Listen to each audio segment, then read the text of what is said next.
ఎలా ఉందన్న మట్కా? మట్కా ఎలా అనిపిస్తుంది? 1000 కేజీఎఫ్లో ఒక మట్కా, 1000 కేజీఎఫ్లో ఒక మట్కా. ఇంకా అర్థం చేసుకోండి. ఒక శోభన్ బాబు ఒక చిరంజీవి గారు కలిస్తే ఎలా ఉంటుందో ఆ రేంజ్లో చేసాడు పర్ఫార్మెన్స్. నేనైతే అసలు వెన్నుపోసి వణుకుంది నాకు. ఇక నుంచి ఎవరైనా వరుణ్ తేజ్ గారి సినిమాతో పోటీ పట్టి ఇది చేయాలంటే సుస్సుపోసుకుంటారు. ఆ రేంజ్లో చేశాడు. ఈ దెబ్బకి పుష్ప రికార్డులు కానీ కేజీఎఫ్ రికార్డులు కానీ బద్దలైపోయింది. కంగువా కన్నా బాగుంది అంటే ఈరోజు కంగువ పనికిరాదన్న. అసలు ఈ 3 సినిమాలు ఈ రోజు రిలీజ్ 3 సినిమాల్లో మన మట్కానే best, blockbuster. Last time సినిమా ఫ్లాప్ అయింది కదా, ఈ సినిమా హిట్ కొట్టేశాడు భయ్య. అసలు మెగా ఫ్యామిలీలో నెంబర్ 1 హీరో వచ్చేసాడు.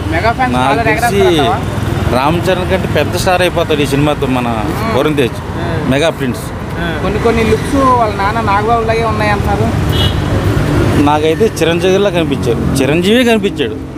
అసలు అచ్చు గుర్తున్నట్టు దింపేశాడు. కొన్ని యాక్షన్ ఎపిసోడ్ చేశాడు.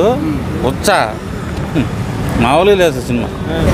ఈ రికార్డుని బద్దలు కొట్టాలంటే నాకు తెలిసి పుష్ప 2 రావాలి. ఆ రేంజ్లో ఉంది సినిమా. కానీ మట్కా కన్నా కంగువకి ఎక్కువ థియేటర్స్ వచ్చినాయి కదా, మరి మన తెలుగు సినిమాకి అన్యాయం జరుగుతుంది అనుకోవచ్చా? అది నేను చెప్పలేను. కానీ సినిమా ఈ రోజు మాత్రం కంగువా కూడా పనికిరాదు ఈ సినిమా ముందు. ఆ రేంజ్లో చేశాడు పర్ఫార్మెన్స్. నాకు తెలిసి ఈ సినిమాతో వరుణ్ తేజ్కి నేషనల్ అవార్డు ఖచ్చితంగా వస్తుంది. మెగా ఫ్యాన్స్ కాలర్ ఎగరేస్తారా? కాలర్ బట్టలు చింపేసుకుంటారు. ఆ రేంజ్లో చేశాడు పర్ఫార్మెన్స్. ఇంక ఈ సినిమా గుర్తుంటుంది ఇంకా అందరికి. మట్కా తర్వాత వరుణ్ తేజ్ గుర్తుంటాడు. మామూలుగా పర్ఫార్మెన్స్ అసలు స్టార్టింగ్ నుంచి ఎండింగ్ వరకు చింపుకుంటానే ఉన్నాడు. అసలు మర్చిపోయిన లాస్ట్ హీరోయిన్ భయ్య మన బాలీవుడ్ ఒక అమ్మాయి చేసింది, మన తెలుగులో మీనాక్షి చౌదరి చేసింది. ఆ అందాలు చూసిన వాళ్ళకి నైట్ నిద్ర పట్టదు. నిద్ర పడితే నాకు ఫోన్ చేయండి. యూత్ కాబట్టి నిద్ర పట్టదు. చింపి ఆరేసాడు సినిమా. వరుణ్ తేజ్ సినిమా ఎలా ఉంది? అబ్బో మామూలుగా లేదు నిజంగా, అసలు మామూలుగా లేదు. అసలు అల్టిమేటెడ్ భయ్యా. నిజంగా నాకు చూసినంతసేపు అయితే స్టార్టింగ్ నుంచి ఎండింగ్ వరకు అయితే అలా చూసుకుంటా పోయినా ఆ బ్యాక్గ్రౌండ్ మ్యూజిక్ ఉంటా అన్న అసలు మామూలుగా ఉండదు అయ్యా. నిజంగా అదేమంటారు అలా ఉందన్నమాట. బ్యాక్గ్రౌండ్ మ్యూజిక్ కానీ ఆర్ఆర్ కానీ ప్రొడక్షన్ వాల్యూస్ అయితే సూపర్ అన్న. ఇంకా చెప్పాల్సిన అవసరం లేదు. ఇంకా వరుణ్ తేజ్ అన్న యాక్టింగ్ అయితే ఫిదా.